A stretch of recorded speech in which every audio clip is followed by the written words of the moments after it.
3% DAK ఇంత తిప్పలు పడుతున్నారు. 51% ఫిట్మెంట్ మీరు అడిగితే ఇక గవర్నమెంట్ మా ఎంప్లాయీస్ గా మా రైట్ పనిచేసిన కాలానికి శాస్త్రీయంగా central government consumer price index లెక్కల ప్రకారం మాకు అంత వస్తుందని మేము లెక్క శాస్త్రీయంగా నిరూపించి అడిగాము.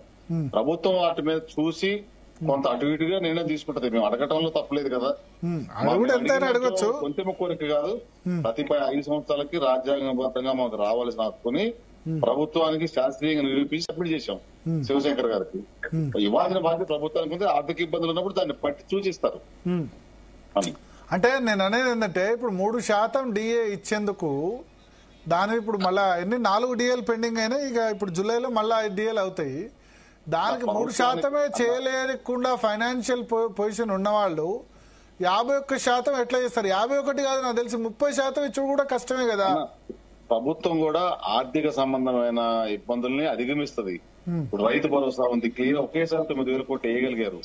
మాకు ఎలక్షన్ ఉంది కాబట్టి ఇచ్చారు, పంచాయతీ ఎలక్షన్ ఉంది కాబట్టి ఇచ్చారు. మాకు ఇక ఎలక్షన్స్ రాజకీయాలతో సంబంధం లేదు. నేను చెప్తున్నా, ఇవాళనే రంగారెడ్డి జిల్లా నేతలు ప్రెస్ మీట్ పెట్టి అక్కడ ఇవ్వలేదట, ఎందుకంటే అక్కడ ఎలక్షన్ లేదు. రంగారెడ్డి జిల్లాలో అర్బన్ ఏరియా కాబట్టి లేదన్న.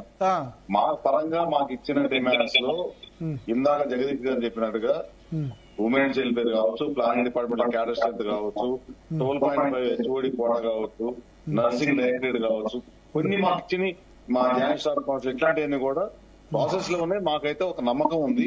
అది మా ప్రాథమిక సభ్యులకి ముఖ్యంగా కనపడేది, ఇమీడియట్ గా కనపడే బెనిఫిట్ డిఏలు, పిఆర్సి, పెండింగ్ బిల్స్ కూడా నిన్న డిప్యూటీ సీఎం గారు కావచ్చు, మా సుల్తానియా గారు కూడా చెప్పారు. సీఎం గారు ఇలా మాక్సిమం కంప్లీట్ అయ్యి అనుకుంటున్నాం. మెడికల్ బిల్స్ రేపు ఎల్లుంట్లో జీపీఎఫ్ అని కొడతా అంటున్నారు. ఇమీడియట్ గా సప్లిమెంటరీ శాలరీస్ కూడా క్లియర్ చేస్తా ఉన్నారు. సప్లిమెంటరీ శాలరీస్ కూడా చెప్పారు. నెక్స్ట్ శాలరీ సప్లిమెంటరీ శాలరీస్ అంటే అది శాలరీ 1 or 2 days లేట్ అయినా, సబ్మిషన్ లో ఏమన్నా మిస్టేక్, టెక్నికల్ ప్రాబ్లమ్స్ వచ్చినా డైలీ రొటీన్ శాలరీ కూడా సప్లిమెంటరీగా పడుతుంది. ఇప్పుడు అది లేకుండా చేయమని చెప్పాము. ముందు పెండింగ్ క్లియర్ చేసిన తర్వాత అది కూడా లేకుండా చేస్తామని చెప్పి క్లియర్ గా డిప్యూటీ సీఎం గారు, ఫైనాన్షియల్ ప్రిన్సిపల్ సెక్రటరీ గారు సుల్తానియా కూడా చెప్పారు. మాకు కొంత నమ్మకం అంటే ఉంది. కొన్ని అవుతున్నాయి, ఇంకా స్పీడ్ గా కావాలి. ఇవన్నీ కూడా క్లియర్ కావాలి. ఎలక్షన్ ప్రాసెస్ కొన్ని అంబిగ్యూటీ ఉన్నమాట వాస్తవమే. కొంత అవుతుంది కాబట్టి సంతృప్తిగా ఉన్నాం. మా ప్రాథమిక సభ్యులు మాత్రం ఏంటంటే ఇంకా 5 డిఏలు మళ్ళీ వచ్చే నెల 5 డిఏలు అవుతున్నాయి, పెండింగ్ ఉన్నాయి. పిఆర్సీ పర్సెంటేజ్ రాలేదు. ఇంకా పెండింగ్ బిల్స్, మా రిటైర్మెంట్ ఎంప్లాయీస్ ఇవన్నీ ఉన్నాయి. అన్నింటినీ కూడా ప్రభుత్వంతో మేము అన్ని సామరస్యంగా సాధించుకుంటున్న నమ్మకం అయితే మాకు ఉందన్న. జగదీశ్వర్ గారు, ఇప్పుడు మనం మొన్న ఎన్ని డిమాండ్స్ పెట్టారు మీరు? 53 52?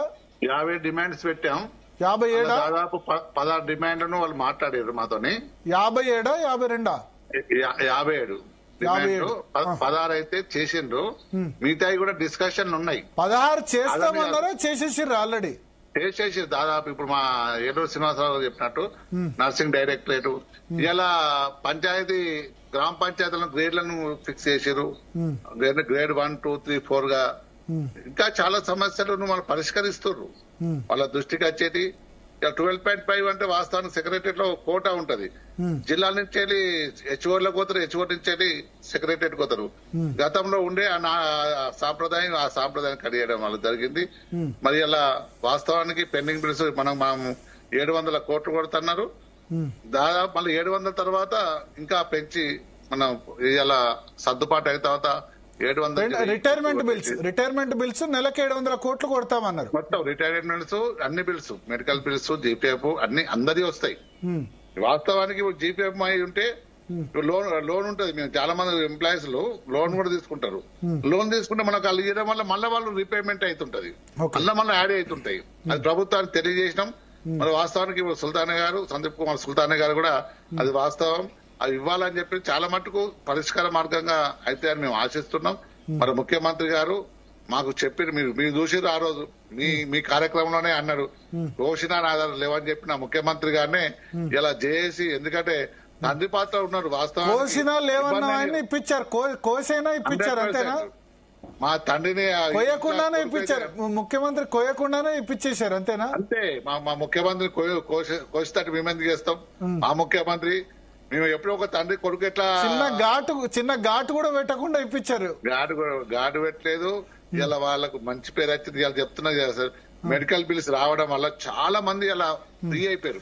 చాలా మంచి పేరు. ఎందుకంటే నేను కూడా అప్పుడు ఆ షోలో రిక్వెస్ట్ చేశాను, మీరు వేరేది సరే పిఆర్సీ అదన్నీ పక్కన పెట్టండి కానీ మెడికల్ బిల్స్ ఒకటి చేయాలా, తర్వాత ఎంప్లాయీస్ కి హెల్త్ స్కీమ్ కూడా ఈహెచ్ఎస్ కూడా వాళ్ళ కంట్రిబ్యూషన్ ఇస్తామంటారు కాబట్టి అది తీసుకొని తొందరగా జల్దీ చేయమని అది కూడా అడిగారు.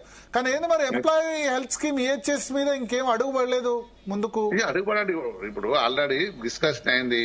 అది జీవో నంబర్ 186 అట్నే యాజ్ గా ఇంప్లిమెంట్ చేస్తాను. గ్రేట్. ఎందుకంటే గత ప్రభుత్వం జీవోని అదే అంటే 20 రోజులు అయింది ఇప్పుడు ఆ ఈహెచ్ఎస్ దాని మీద గవర్నమెంట్ చెప్పి దాని మీద అడుగు ముందుకు పడలేదు. ఎందుకంటే రోజు రోజు మెడికల్ ఖర్చులు ఇబ్బంది కదా, ఎన్ని రోజులు లేట్ అయితే అంత ఇబ్బంది కదా. ఈహెచ్ఎస్ మీద ఈ రోజు సిఎస్ గారిని కూడా కలిసాము. సిఎస్ గారు టైం ఇవ్వడం కోసమే కమిటీ వెయిట్ చేస్తుంది. రేపెల్లింట్లో సిఎస్ గారు మీటింగ్ పెడతామని ఈ రోజు చెప్పారు. రేపెల్లింట్లో సిఎస్ తయారైంది. సిఎస్ గారు కొంచెం బిజీగా ఉండటం వల్లనే కొంత లేట్. ఈ రోజు సిఎస్ గారు స్వయంగా చెప్పారు 102 days లో ఈహెచ్ఎస్ మీద ఫైనల్ చేస్తామని. అంటే ఈహెచ్ఎస్ సంబంధించి విధి విధానాలు ఫైనలైజ్ చేస్తారా? కాదన్నా, మొడాలిటీస్ ఫైనల్ అవుతాయి. అదే విధి విధానాలు. ఆల్రెడీ విధి విధానాలు గత ప్రభుత్వంలోనే ఉద్యోగ సంఘాలు ఆఫీసర్స్ కమిటీ అప్పుడు చర్చించినాం. వాస్తవానికి మనం ఉద్యోగులలో ఒక 6 members ఉద్యోగ సంఘాలు, ప్రభుత్వం నుంచి చీఫ్ సెక్రటరీ గారు చైర్మన్ గా ఉంటూ 6 చేసి మొత్తం టోటల్ గా ఉద్యోగుల కాంట్రిబ్యూషన్ అది ప్రభుత్వ కాంట్రిబ్యూషన్ చేస్తే సంవత్సరానికి మా ఉద్యోగులు 400 కోట్లు అయితే ప్రభుత్వం కూడా 400 కోట్లు యాడ్ చేస్తే ఇలా 800 కోట్లు అయితే దానికి ఒక ట్రస్ట్ ఏర్పాటు చేసేసి ఆ ట్రస్ట్ ద్వారా మరి గత ప్రభుత్వాలు ఏం చేసినాయి, ఇలా మా డబ్బులని ఖర్చు పెట్టి తర్వాత ఖర్చు పెట్టకపోతే ఇబ్బంది అవుతుంది అని చెప్పి అందులో మమ్మల్ని పెట్టేసి మేము 10 సార్లు మా అకౌంట్ చూసుకుంటాం, ఎన్ని పడ్డాయా లేవా, గవర్నమెంట్ పడ్డాయా, మా ఉద్యోగులు పడ్డాయా, ఇంకా ఎవరికైనా ఎక్కువ ట్రీట్మెంట్ అవసరం ఉంటాయి, ఇలా చాలా క్రానికల్ డిసీజెస్ వస్తున్నాయి, వాళ్ళకి ఎక్కువ అమౌంట్ అవసరం ఉంటే మన ఆల్రెడీ కమిటీకి అప్రోచ్ అయితే వాళ్ళకు కూడా ఇచ్చేటట్టు చేస్తామని ఇలా ప్రభుత్వాన్ని చెప్పినాం. గతంలో చాలా సార్లు చర్చించినాం.